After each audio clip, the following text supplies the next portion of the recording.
வணக்கம். ஸ்ரீ சிவசூர்யா ஜோதிட வித்யாலயம் வழங்கும் காலச்சக்கரம். நான் சிவசூர்யா செந்தில்குமார், கோவில் நகரம், கும்பகோணத்திலிருந்து. பாருங்கள், நம்ம தொடர்ந்து வைநாசிக நட்சத்திரத்தை பற்றி பார்த்துக்கிட்டு வரோம். அதாவது உங்கள் ஜென்ம நட்சத்திரத்துக்கு எந்த நட்சத்திரம் வைநாசிக நட்சத்திரமாக செயல்படும் அப்படிங்கிறத பார்த்துக்கிட்டு வரோம். அதுக்கு என்ன கோவில், அதாவது அதுக்கு என்ன பரிகார கோவில், அதுக்கு என்ன பரிகாரம் அப்படிங்கிறத தொடர்ந்து நம்ம இது வரைக்கும் மூல நட்சத்திரம் வரைக்கும் பார்த்துட்டோம்.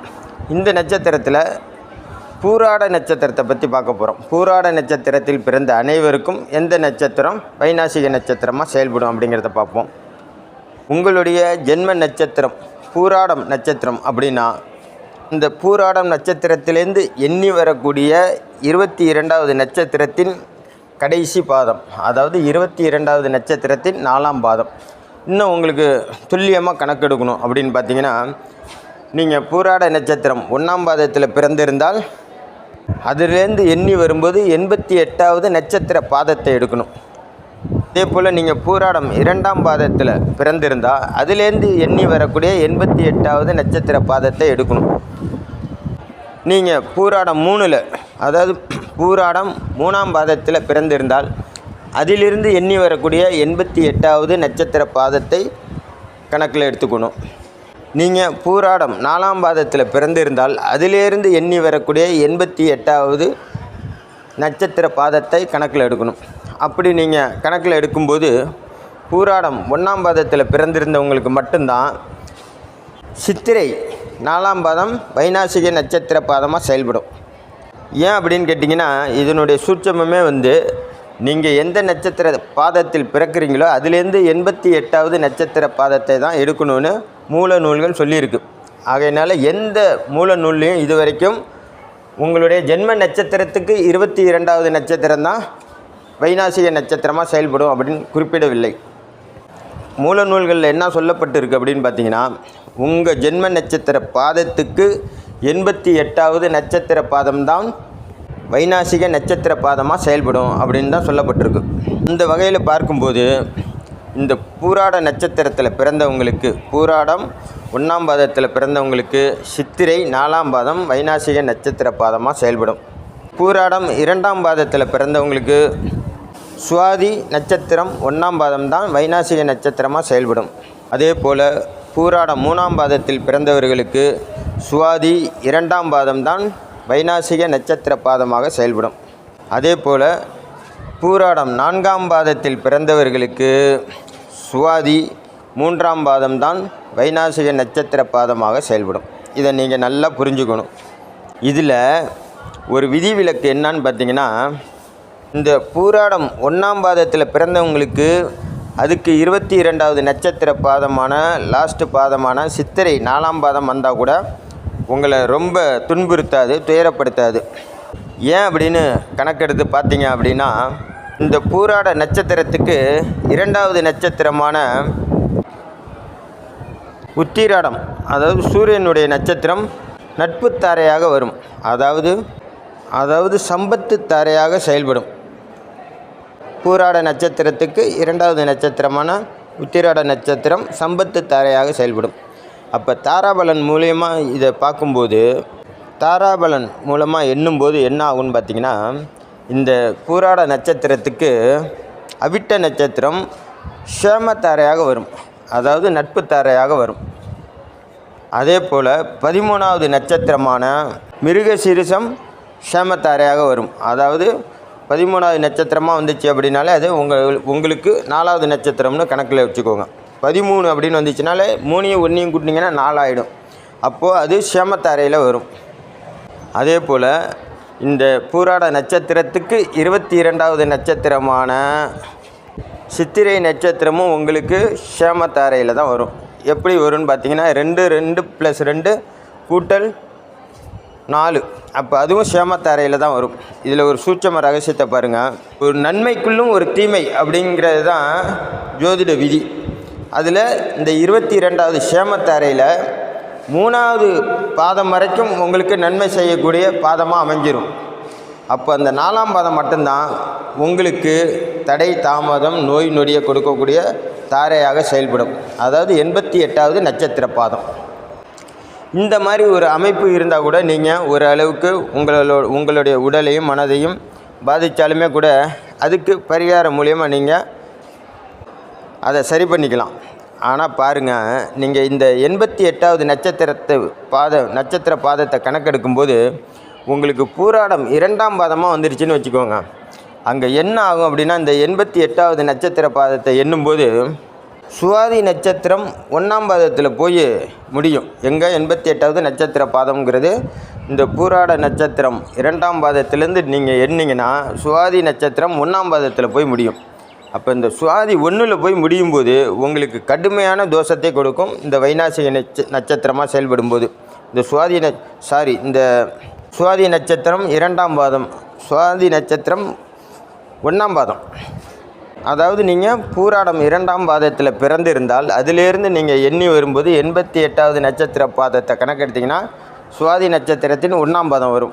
அப்போது இந்த சுவாதி நட்சத்திரம் உங்களுக்கு உங்கள் நட்சத்திரத்துக்கு என்ன ஆதிபத்தியம் வாங்கியிருக்குன்னு பார்த்தீங்கன்னா, தாராபலனில் பிரத்யத்தாரை அப்படின்னா வீண் அலைச்சல், வம்பு வழக்கு, தேவையில்லாத நோய் நொடிகளை கொண்டு வந்து சேர்க்கக்கூடிய நட்சத்திரம் தான் இந்த பிரத்யத்தாரை. 22 அப்படின்னு கூட்டும்போது 2 + 2 4, அது சேமத்தாரையில் சேர்ந்துடும். அது உங்களுக்கு பெரும்பாலும் ரொம்ப சங்கடத்தை உண்டு பண்ணாது, அந்த லாஸ்ட்டு ஒரு பாதம் மட்டும். ஆனால் பார்த்தீங்கன்னா இந்த 23வது நட்சத்திரத்தை கூட்டினீங்கன்னா 2 + 3 5, 5வது தாரை உங்களுக்கு வம்பு வழக்கு, தேவையில்லாத பிரச்சனைகளை கொண்டு வந்து சேர்க்கக்கூடிய நட்சத்திர பாதம் இந்த சுவாதி நட்சத்திரம் 1ஆம் பாதம். அதாவது பூராடம் 2ஆம் பாதத்தில் பிறந்தவங்களுக்கு சுவாதி 1ஆம் பாதம் வைநாசிக நட்சத்திர பாதமாக செயல்படும். இப்போது இந்த இடத்துல தான் நீங்கள் ரொம்ப எச்சரிக்கை உணர்வோடு செயல்படணும். அதே போல் பூராடம் 2ஆம் பாதத்தில் பிறந்தவங்களுக்கு சுவாதி 1ஆம் பாதம் வைநாசிக நட்சத்திர பாதமாக செயல்படும். பூராடம் 3ஆம் பாதத்தில் பிறந்தவங்களுக்கு சுவாதி 2ஆம் பாதம் வைநாசிக நட்சத்திர பாதமாக செயல்படும். பூராடம் 4ஆம் பாதத்தில் பிறந்தவங்களுக்கு சுவாதி 3ஆம் பாதம் வைநாசிக நட்சத்திர பாதமாக செயல்படும். இதுதான் உண்மையான வைநாசிக நட்சத்திர சூட்சமம். நீங்கள் நல்லா உற்று கவனிச்சிங்கன்னா என்னோடய பதிவுகளில் ஒவ்வொரு பதிவுகள்லேயும் ஒவ்வொரு சூட்சமத்தை சொல்லிக்கிட்டே வருவேன். ஏன் அப்படின்னா எல்லாத்தையும் ஒரே பதிவில் சொல்லிட முடியாது, அந்தளவுக்கு எனக்கு ஞாபக சக்தியும் கிடையாது. ஒவ்வொரு பதிவுகள்லேயும் ஒவ்வொரு சூட்சம ரகசியங்கள் உங்களுக்கு சொல்லிக்கிட்டே வருவேன். நீங்கள் நம்மளோட சேனலை தொடர்ந்து பார்க்கும் பட்சத்தில் நீங்கள் ஒரு ஜோதிடராகவே ஆயிடலாம். நீங்களும் ஜோதிடர் ஆகணும் அப்படின்னு நினச்சிங்கன்னா நம்மளோட சேனலை தொடர்ந்து ஃபாலோ பண்ணிக்கிட்டே வாங்க. ஏன் அப்படின்னா நம்ம சேனலில் ரொம்ப துல்லியமாக உங்களுக்கு பரிகார கோவில், இடம் அனைத்தும் தெளிவாக கொடுத்துருவேன். நான் மற்றது போல் மற்ற பதிவுகளில் வர்றது மாதிரி நான் வெறுமனே இந்த கோயில் அப்படின்னு சொல்லி மொட்டையாக விட்டுற மாட்டேன். நீங்கள் தடுமாறாமல் இருக்கணுங்கிறதுக்காக துல்லியமாக உங்களுக்கு அந்த கோவில் என்ன, கோவிலோட பேர் என்ன, கோவிலோட அந்த சாமியோட பேர் என்ன அப்படிங்கிறத துல்லியமாக கொடுத்துருவேன். அதனால் நீங்கள் எதுக்காகவும் அலையணும், சிரமப்படணும் அப்படிங்கிற மாதிரிலாம் இருக்காது. அதனால் தொடர்ந்து நம்ம சேனலை ஃபாலோ பண்ணிகிட்டே வாங்க. சரி, இப்போது இந்த 88வது நட்சத்திர பாதத்தை எடுத்துட்டோம். அது எதுக்குன்னு ஒரு கோவில் இருக்குல்ல. இப்போது நீங்கள் என்ன பண்ணணும் அப்படின்னா, நான் ஒவ்வொரு பதிவுலேயும் 22வது நட்சத்திரத்துக்கான பரிகார கோவிலை தான் கொடுத்துக்கிட்டு இருக்கிறேன். நீங்கள் நம்ம சேனலை தொடர்ந்து பார்க்குறவங்களுக்கு தெரியும். 22வது அதாவது ஜென்ம நட்சத்திரத்துலேருந்து 22வது நட்சத்திர பாதத்துக்கு தான் நான் பரிகாரம் கொடுத்துட்ருக்கேன். பட் உங்களுக்கு பூராடம் நட்சத்திரம் ஜென்ம நட்சத்திரமாக இருந்துச்சு அப்படின்னா நீங்கள் 22வது நட்சத்திர எந்த கோயில் கொடுத்துருக்கோன்னா அந்த கோயிலுக்கு போயிட்டு வந்துடுங்க. அடிஷ்னலாக உங்களுடைய பாதங்கள் மாறும்போது பூராடம் 2ஆம் பாதம் வரும்போது அந்த சுவாதி நட்சத்திரத்துக்கு என்ன கோவில் கொடுத்துருக்கோனோ அந்த கோயிலுக்கு போய்ட்டு வந்துடுங்க பரிகாரத்துக்கு. இது கொஞ்சம் சிரமமான நேரம்தான். என்ன காரணம்னு கேட்டிங்கன்னா, இந்த பூராடம் 1ஆம் பாதத்தில் பிறந்தவங்களுக்கு 22வது நட்சத்திரத்துக்கு நம்ம கொடுத்துறோம். அதனால் ஒரே கோவிலோடு போயிடும். இந்த பூராடம் 2ஆம் பாதம் 3ஆம் பாதம் 4ஆம் பாதத்தில் பிறந்தவங்களுக்கு நம்ம 2 கோயிலை கை காட்ட வேண்டியதாக இருக்குது. ஏன் அப்படின்னா, ஜென்ம நட்சத்திரத்துக்கு 22வது நட்சத்திரத்துக்கான கோவிலை நம்ம கை காட்டிடுறோம்.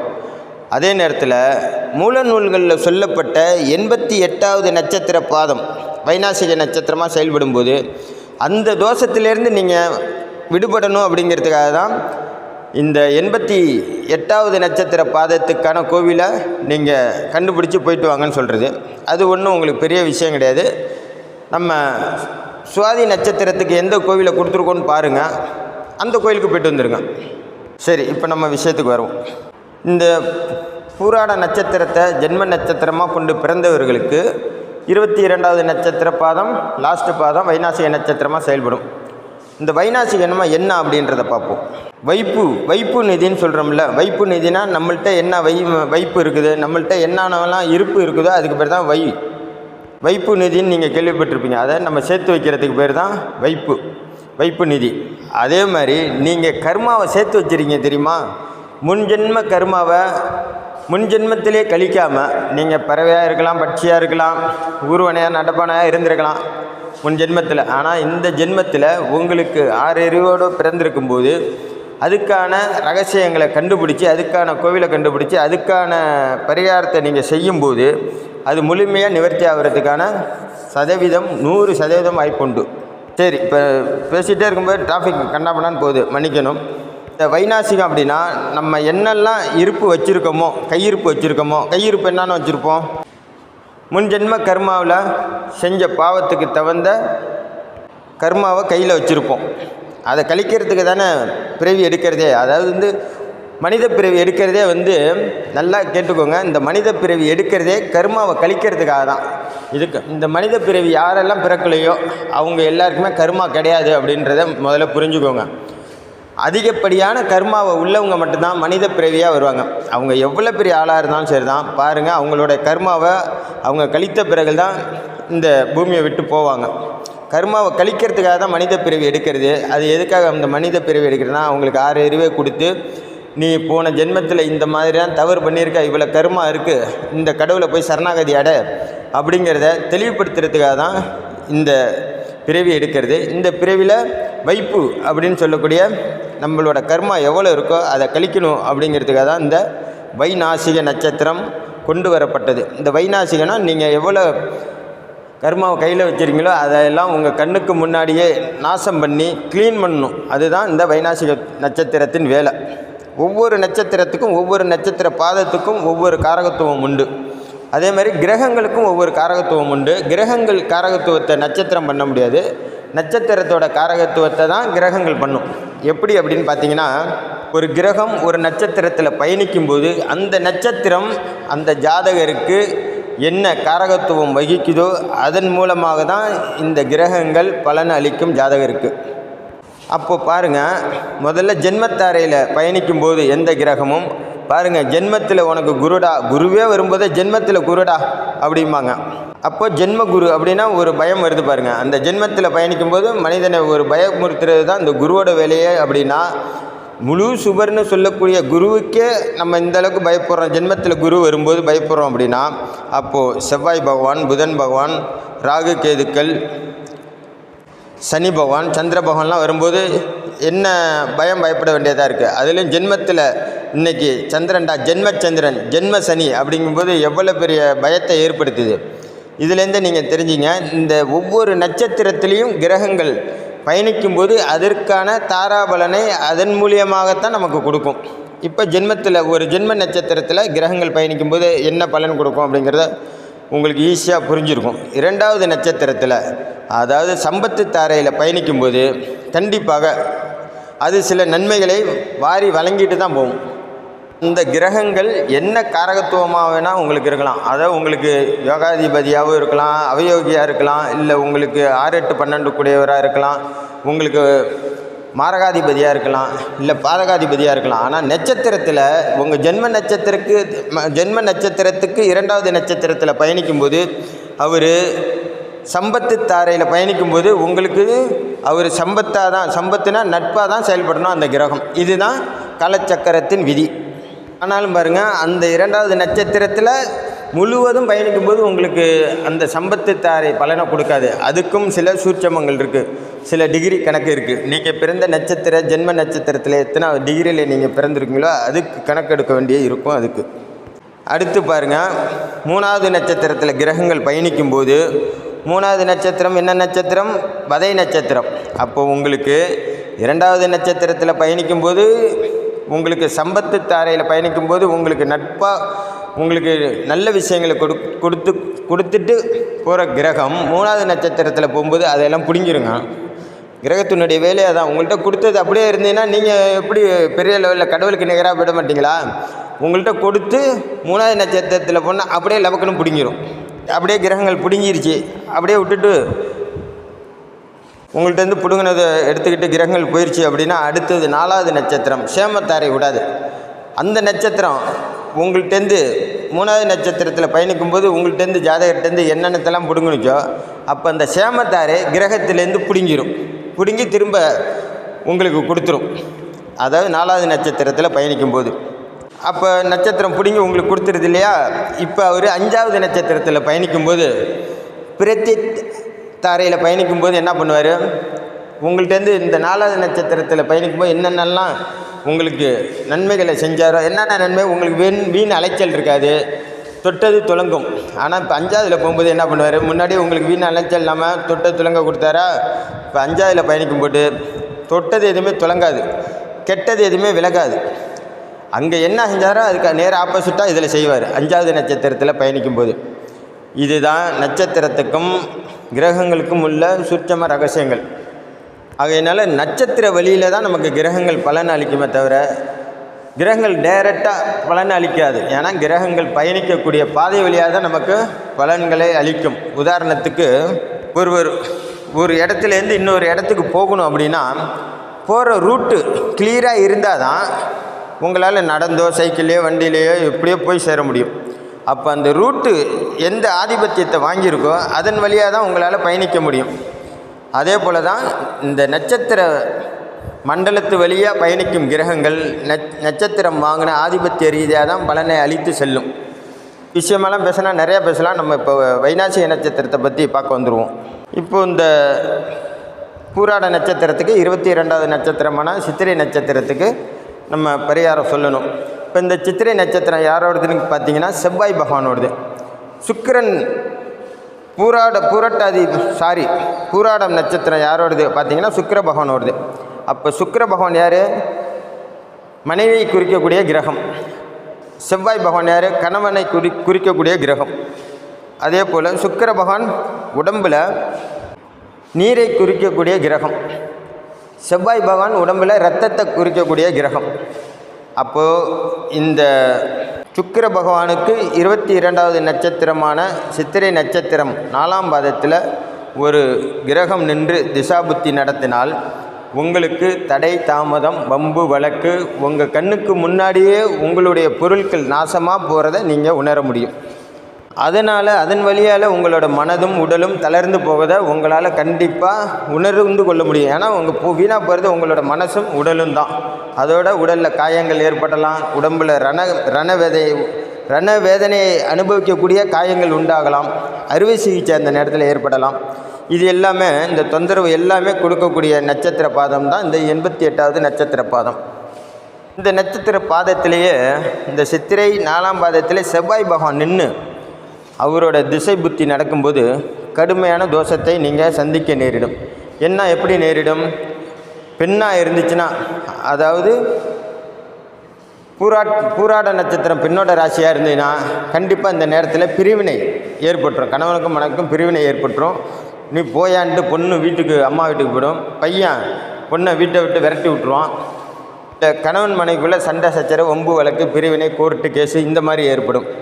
இப்போ இந்த மாதிரி நேரத்தில் ஜாதகருக்கு வெட்டுக்காயங்களோ கீழே விழுந்து கால் முறிகிறதோ உடம்பை விட்டு ரத்தம் வெளியேறதோ இந்த மாதிரி சூழ்நிலையெல்லாம் ஏற்படும். இந்த மாதிரி சூழ்நிலையில் மனைவியாக இருந்தால் பெண் ஜாதகமாக இருந்தால் அவங்களுக்கு சிசேரியன் பண்ணி குழந்தையை எடுக்கிற மாதிரி அறுவை சிகிச்சை ஏதோ ஒரு அறுவை சிகிச்சை கண்டிப்பாக ஏற்படும். ஆண்களாக இருந்தால் அவங்களுக்கு எப்படியாச்சும் ஒரு அறுவை சிகிச்சை ஏற்பட்டு அவங்க உடம்புலேருந்து துளி ரத்தம் வெளியில் போயிடும். பொதுவாகவே செவ்வாய் மூர்க்கத்தனம் உடையவர், எதையும் எடுத்த காரியத்தை முடிக்கக்கூடிய ஆற்றல் படைத்தவர், இரத்தத்துக்கு சொந்தக்காரர், பராக்கிரமான பலசாலி, இந்த மாதிரி காரகத்துவம் உள்ளவர். அப்போது உடம்பில் இந்த டயத்தில் இரத்த ஓட்டம் ஒன்று அதிகமாக இருக்கும், பிபி அதிகமாக போகும். இல்லைன்னா பிபி கம்மியாக இருக்கும், ப்ளட் ப்ரெஷர் அதிகமாக காட்டும், இல்லை ப்ளட் ப்ரெஷர் கம்மியாக காட்டும், கூடவே சுகரும் ஏற்படுறதுக்கு வாய்ப்பு உண்டு. இது ஒரு பக்கம் இருக்கட்டும். அடுத்து இந்த நட்சத்திரம் என்னெல்லாம் பண்ணுன்னு பார்த்தீங்கன்னா, அதாவது 22வது நட்சத்திரத்தின் 4ஆம் பாதம் என்னெல்லாம் வேலை வாங்கும், மனிதனை எப்படியெல்லாம் பழி வாங்கும் இந்த நேரத்தில் அப்படின்னு பார்த்தீங்கன்னா, அவன் பூர்வ ஜென்ம கர்மாவோடு அந்த ஜாதகர் பிறந்து இருந்தால் கண்டிப்பாக இந்த ஜாதகர் பிறந்த நட்சத்திரமான பூராட நட்சத்திரத்திலேருந்து எண்ணி வரும் 22வது நட்சத்திரத்தின் லாஸ்ட் பாதத்தில் கண்டிப்பாக இவங்களுடைய அம்மாவோ அப்பாவோ இருப்பாங்க. அதாவது அம்மாவுக்கோ அப்பாவுக்கோ சித்திரை நட்சத்திரமாக இருக்கும். அந்த மாதிரி இருக்கும் பட்சத்தில் அப்பா அம்மாவால் வெறுக்கக்கூடிய ஜாதகராக இருப்பார் இந்த பூராட நட்சத்திரத்தில் பிறந்த ஜாதகர். அப்படி இல்லைன்னா இந்த பூராட நட்சத்திரத்தில் பிறந்த ஜாதகரால் அப்பா அம்மா வெறுக்கப்படக்கூடியவர்களாக இருப்பாங்க. அப்போ அவங்களால ஜாதகருக்கு பிரச்சனை, ஜாதகரால் அவங்களுக்கு பிரச்சனை. பொதுவாகவே இதனுடைய கான்செப்ட் என்னன்னா, இந்த 22வது நட்சத்திரத்தின் லாஸ்ட் பாதம் தான் வைநாசிக நட்சத்திர பாதமாக செயல்படும். அப்போது அந்த நட்சத்திரத்தில் யார் பிறந்திருக்காங்களோ, அதாவது சித்திரை 4ஆம் பாதத்தில் யாரெல்லாம் பிறந்திருக்காங்களோ அவங்களால தான் இந்த பூராடம் நட்சத்திரத்தில் பிறந்த ஜாதகருக்கு மன உளைச்சலும் பண உளைச்சலும் தேவையில்லாத பிரச்சனைகளையும் சந்திக்க நேரிடும். அவங்களால தான் இவர் பொருளாதாரத்திலையும் வீணாக போவார், மண்மனை வண்டி வாகனம் இதனாலேயும் இவர் லாஸ் ஆவார் அவங்களால. சரி, அவங்களுக்கு இல்லை அப்படின்னு பார்த்தீங்கன்னா, தன்னோட உடன் பிறந்த சகோதர சகோதரி, அண்ணன் தம்பி இல்லை அக்கா தங்கச்சி, இவங்களுக்கு யாருக்காச்சும் அந்த நட்சத்திரம் இருந்து அவங்க மூலியமாக ஜாதகரை பழி வாங்கலாம்.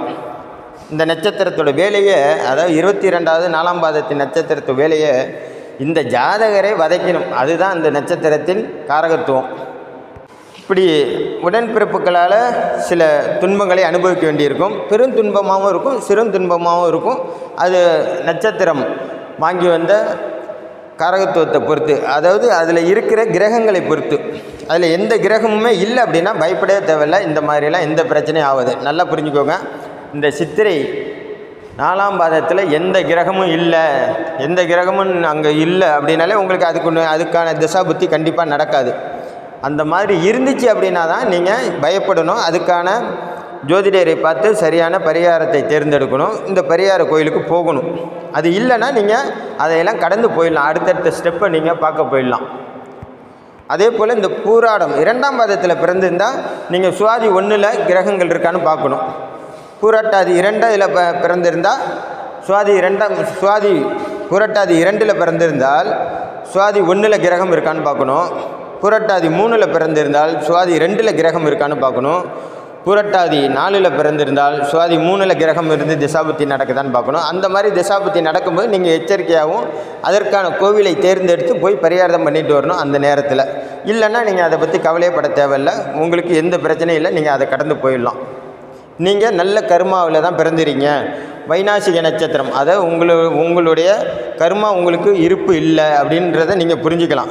அதாவது வைநாசிக நட்சத்திரத்தால் உங்களுக்கு தொந்தரவு கொடுக்கக்கூடிய கர்மா உங்களுக்கு இல்லை, இருப்பு அப்படிங்கிறத நீங்கள் புரிஞ்சுக்கணும். ஏன்னா வைநாசிகம் என்பது இருப்பு, கையிருப்பு உள்ளதை காலி பண்ணி அதை சரி பண்ணக்கூடிய நட்சத்திர பாதம் தான் இந்த வைநாசிக நட்சத்திர பாதம். சரி, இதுவும் இல்லை, உடன்பிறப்புகளுக்கும் இல்லை அப்படின்னா நண்பர்களை தேர்ந்தெடுக்கும் போது பார்த்து தேர்ந்தெடுங்க. ஏன்னா பொதுவாகவே உங்களுக்கு நண்பர்கள் திடீர்னு வந்து யாருக்கும் தொந்தரவு கொடுக்க மாட்டாங்க. உங்கள்கிட்ட பழகி உங்களுடைய ஒவ்வொரு அங்கத்தையும் அசைவையும் ஸ்கேன் பண்ணி அது மூலயமா தான் உங்களுக்கு பிரச்சனையை உண்டு பண்ணுவாங்க நண்பர்கள். ஆகையினால நீங்கள் நண்பர்களை தேர்ந்தெடுக்கும் போது இந்த நட்சத்திர பாதத்தை எல்லாம், அதாவது புரட்டாதி 4ஆம் பாதம் முதல் புரட்டாதி 1ஆம் பாதத்துலேருந்து 4ஆம் பாதம் வரைக்கும் நீங்கள் பூராடம் 1ஆம் பாதத்துலேருந்து 4ஆம் பாதத்துக்குள்ளே நீங்கள் பிறந்திருந்தால் அதுக்கு தகுந்த மாதிரி நட்சத்திர பாதத்தை, அதாவது சித்திரை 4ஆம் பாதம், சுவாதி 1, சுவாதி 2, சுவாதி 3ஆம் பாதத்தை தேர்ந்தெடுத்து அதற்கு தகுந்த மாதிரி பரிகாரம் பண்ணிக்கோங்க. அதுக்கு தகுந்த மாதிரி நண்பர்களை தேர்ந்தெடுங்க. இது நண்பர்களை சாதாரணமாக தேர்ந்தெடுத்துவிட்டோட பிரச்சனை இல்லை. இந்த கூட்டு தொழில் செய்கிறவங்க ரொம்ப எச்சரிக்கை உணர்வோடு செயல்படணும். அவங்களுக்கு பூராடம் 1ஆம் பாதத்தில் பிறந்தவர்கள் சித்திரை 4ஆம் பாதத்தில் உள்ள ஜாதகரை தொழிலில் கூட்டணி சேர்க்கக்கூடாது. அதே போல் பூராடம் 2, 3, 4ஆம் பாதத்தில் பிறந்தவர்கள் சுவாதி 1, 2, 3ஆம் பாதத்தில் உள்ள கூட்டாளிகளை கூட்டு தொழில் சேர்த்து செய்யக்கூடாது. அவங்க நண்பராக இருந்தால் அவங்களோட சேர்ந்து கூட்டு தொழில் செய்யக்கூடாது. ஏன் அப்படின்னா உங்களை காலை வாரி விட்டுருவாங்க. உங்களை காலை வாரி விடணுங்கிறதுனால தான் கிரகங்கள் அவங்க மூலியமாக செயல்படும். இந்த வகையில் நீங்கள் கூட்டாளியை தேர்ந்தெடுக்கும் போது எச்சரிக்கையாக எடுங்க. அந்த மாதிரி நீங்கள் கூட்டாளியை தேர்ந்தெடுத்துட்டிங்கன்னா என்ன ஆகும் அப்படின்னா, 2 பேரும் ஆளுக்கு பாதி இன்வெஸ்ட் பண்ணி ஒரு பொருள் ஒரு இடமோ வாங்குறீங்க அப்படிங்கன்னா, உங்கள் கூட்டாளி அதை அபகரிச்சிருவாங்க, உங்கள்கிட்டருந்து அதை கைப்பற்றிடுவாங்க. அப்போ அதன் மூலயமா உங்களுக்கு பண நஷ்டமும் மன நஷ்டமும் உடல் அலைச்சலும் உடல் தேய்மானமும் உடல் உழைப்பும் வீணாக போகும். அதை நினச்சி மனவேதனையும் உடலும் வேதனை அடைய வாய்ப்புகள் உண்டு. அதுக்கப்புறம் பார்த்துட்டிங்கன்னா திருமண காலம். இந்த காலகட்டத்தில் மனைவியை தேர்ந்தெடுக்கும்போது, அதாவது அரேஞ்சு மேரேஞ்சுனால் கண்டிப்பாக உங்கள் ஜாதகத்தையும் பெண்ணோட ஜாதகத்தையும் கொடுத்து ஒரு நல்ல கற்றிருந்த ஜோதிட வித்வான்கிட்ட கொடுத்து பார்க்கும்போது அவர் கண்டிப்பாக என்ன சொல்லுவார், இந்த நட்சத்திரத்துக்கு இந்த நட்சத்திரம் பொருந்தாதுமா, இது வைநாசிகமாக வேலை செய்யும். வைநாசிகமாக வேலை செய்யுது அப்படின்னா இது வதை நட்சத்திரமாக ஒன்று வேலை செய்யும், ஒன்று வைநாசிக நட்சத்திரமாக வேலை செய்யும். அப்போ பார்த்தீங்கன்னா 2 பேருக்குள்ளேயும் டெய்லி சண்டை சச்சரவு வம்பு வழக்கு இருக்கும். அதனால் நீங்கள் இதை சேர்க்காதீங்க அப்படின்னு ரொம்ப தெளிவாக சொல்லிடுவார் ஜோதிடர். அதையும் மீறி விதி வலியதுன்னு ஒன்று இருக்குல்ல, நீங்கள் ஒரு பெண் மூலியமாக தான் பிரச்சனையை சந்திக்கணும் அப்படின்னு வரும்போது உங்களுக்கு ஒரு காதல் திருமணம் நடக்குது. அந்த காதல் திருமணம் நடந்து நீங்கள் எப்படியோ ஒரு வீட்டில் சம்மதம் இல்லாமல் ஒரு கல்யாணம் பண்ணிடுறீங்க. அது எந்த திருமணமாக வேணாலும் இருக்கலாம். காதல் திருமணமாக நான் சொல்கிறேன் டீசெண்டாக, நீங்கள் எப்படி வேணாலும் அதை இன்னொரு பெண்ணையோ ஒரு பையனையோ கல்யாணம் பண்ணிடுறீங்கன்னு வச்சுக்கோங்க. அப்போ என்ன ஆகுனா, கையில் உங்களோட கையிருப்பு இருக்கிற வரைக்கும், கையில் பணமோ நகையோ இருக்கிற வரைக்கும் அது லிமிட்டாக போயிடும். அது காலி ஆன பிறகு உங்களை ஒரு ஆட்டம் பாருங்கள், இந்த வைநாசிக நட்சத்திரம் வச்சு செய்யும். அதாவது உங்களுக்கு அமைகிற பார்ட்னர், லைஃப் பார்ட்னர் உங்களுக்கு வைநாசிக நட்சத்திரமாக இருக்கும் பட்சத்தில், இல்லைன்னா உங்களுடைய வாழ்க்கை சுமத்தாக போகும். அதனால் ஒரு குறையும் இல்லை. அந்த மாதிரி ஆகும்போதும் நீங்கள் ஜாதகத்திட்ட போய் ஜாதகத்தை எடுத்துகிட்டு போய் ஒரு ஜோதிடர்கிட்ட கொடுத்து பாருங்கள். இதுக்கும் எங்கள் 2 பேருக்குள்ளேயும் தொடர்ந்து சண்டை சச்சரவாக இருக்குது, இதுக்கு என்ன காரணம், ஒருவேளை வைநாசிக நட்சத்திரத்தின் தாக்கமாக இருக்குமோ அப்படிங்கிறத உறுதி செஞ்சுக்கிட்டிங்கன்னா அப்போவும் நீங்கள் இந்த பரிகார கோவிலை தேர்ந்தெடுத்து போயிட்டு பரிகாரம் பண்ணிட்டு வாங்க. பிறகு இப்படியெல்லாம் ஒன்றுமே இல்லை அப்படின்னு நினச்சிங்கன்னா நீங்கள் என்ன பண்ணுறீங்க அப்படின்னா, உங்களுடைய குழந்தைங்க ஜாதகத்தை எடுத்து பாருங்கள். ஏன்னா நீங்கள் உங்களுடைய நற்கர்மாவோட கர்மாலாம் இல்லாமல் பிறந்திருந்தீங்கன்னா உங்களுக்கு குழந்தைங்க கண்டிப்பாக இந்த வைநாசிக நட்சத்திரத்தில் பிறக்காது. உங்களுக்கு குழந்தைங்க மூலியமாக தான் கழியணும் அப்படின்னு இருந்துச்சு அப்படின்னா கண்டிப்பாக உங்களுக்கு பிறக்கக்கூடிய குழந்தைங்க உங்களுடைய வைநாசிக நட்சத்திரம், அதாவது நீங்கள் பூராடம் நட்சத்திரத்தில் பிறந்திருந்தீங்க அப்படின்னா கண்டிப்பாக உங்களுக்கு பிறக்கக்கூடிய குழந்தைகள் சித்திரை நட்சத்திரத்தில் தான் பிறக்கும். இந்த சித்திரை நட்சத்திரத்தில் சந்திரன் பயணிக்கும் போது பிறந்துட்டால் குழந்தைங்களுக்கு அது ஜென்ம நட்சத்திரமாக போயிடும். இதுவே சித்திரை நட்சத்திரத்தில் லக்கண புள்ளியாக உளுந்து குழந்தைகள் பிறந்துருச்சுன்னா அந்த பிள்ளைங்களால் உங்களுக்கு கடுமையான பாதிப்புகள் ஏற்படும். ஏன்னா அந்த சந்திரன் பயணிக்கும் போது ஒரு குழந்தை பிறக்குது சித்திரை நட்சத்திரத்தில் சந்திரன் பயணிக்கும் போது ஒரு குழந்தை பிறந்துருச்சு அப்படின்னா அதை கூட நீங்கள் சமாளிச்சிடலாம். ஆனால் இது லக்கண புள்ளியாக விழும்போது அது வாழ்நாள் முழுக்க உங்களை வாட்டி வதைக்கும்.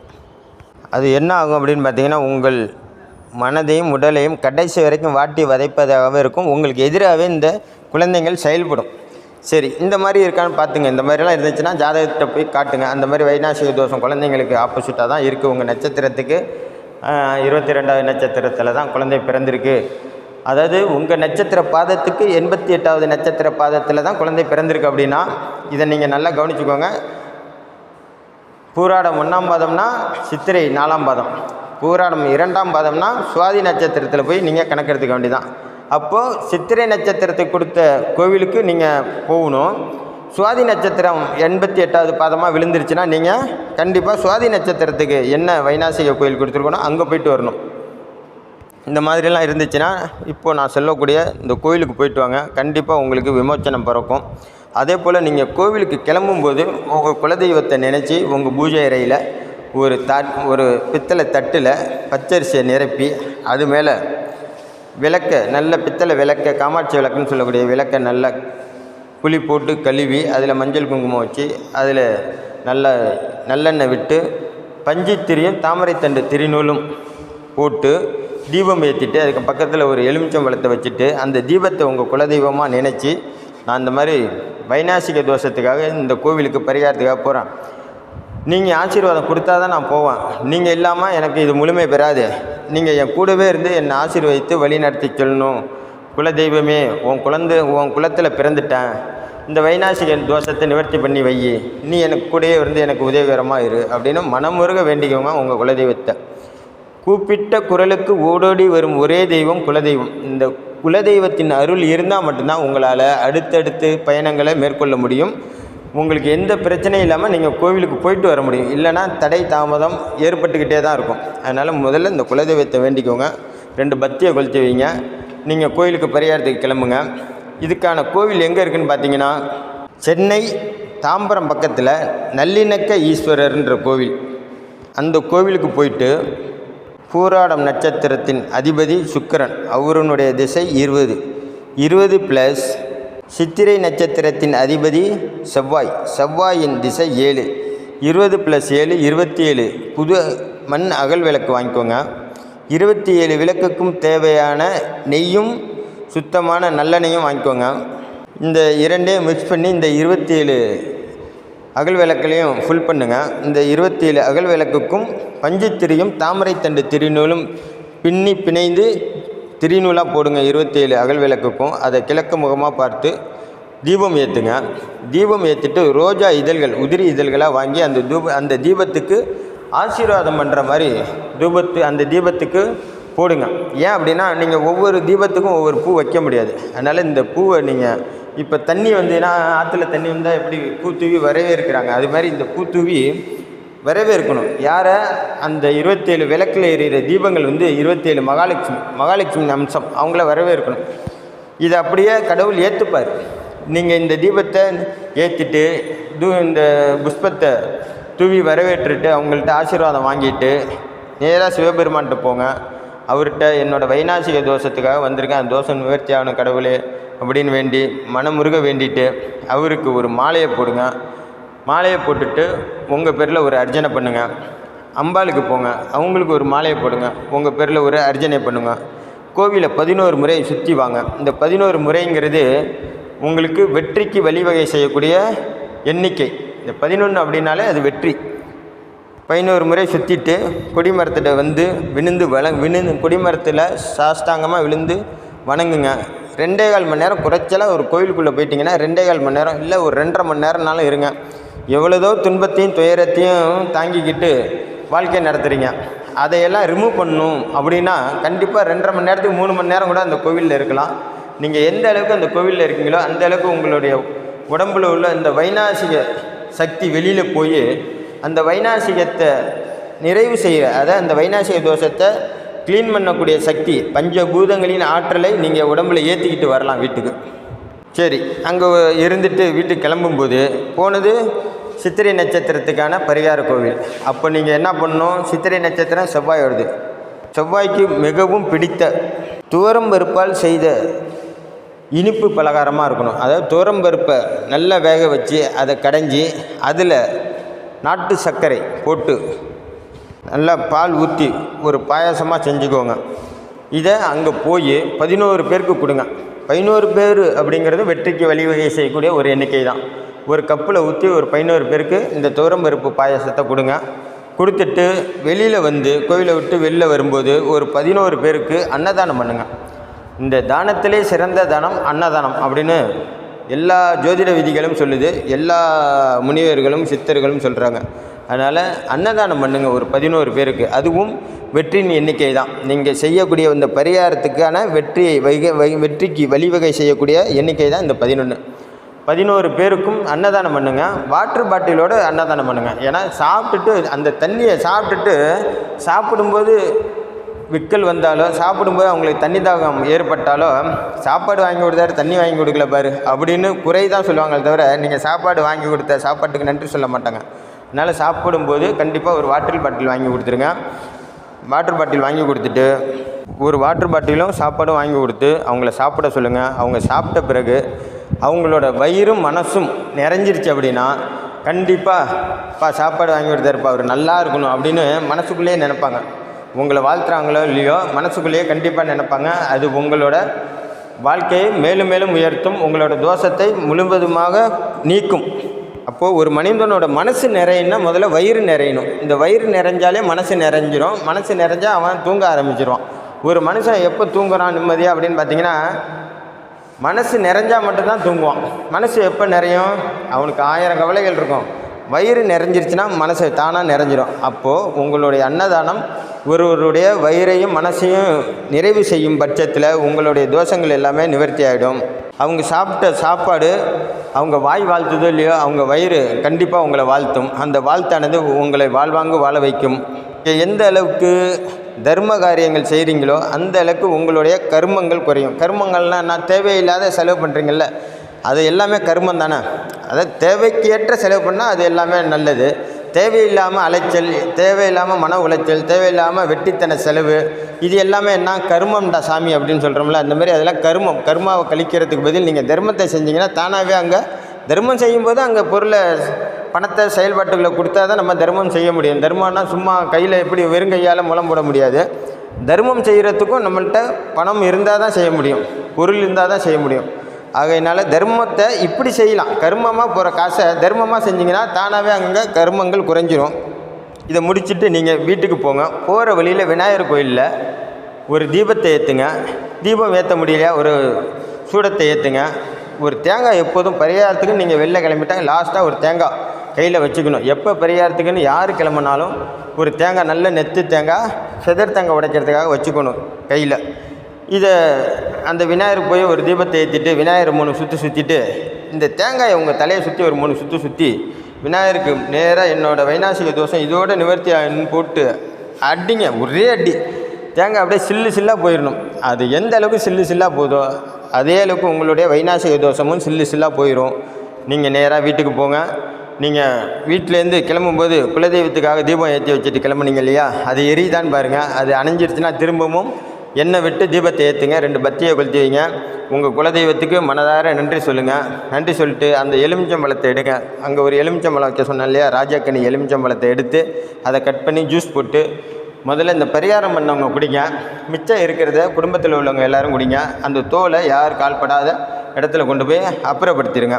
உங்கள் வாழ்க்கையில் ஏற்பட்ட இந்த வைநாசிக தோஷம் இன்னோட இல்லை, இன்னையிலேருந்து 48 நாளில் கம்ப்ளீட்டாக முழுமையாயிரும் அப்படிங்கிறத நீங்கள் கண்டிப்பாக உணர்வீங்க.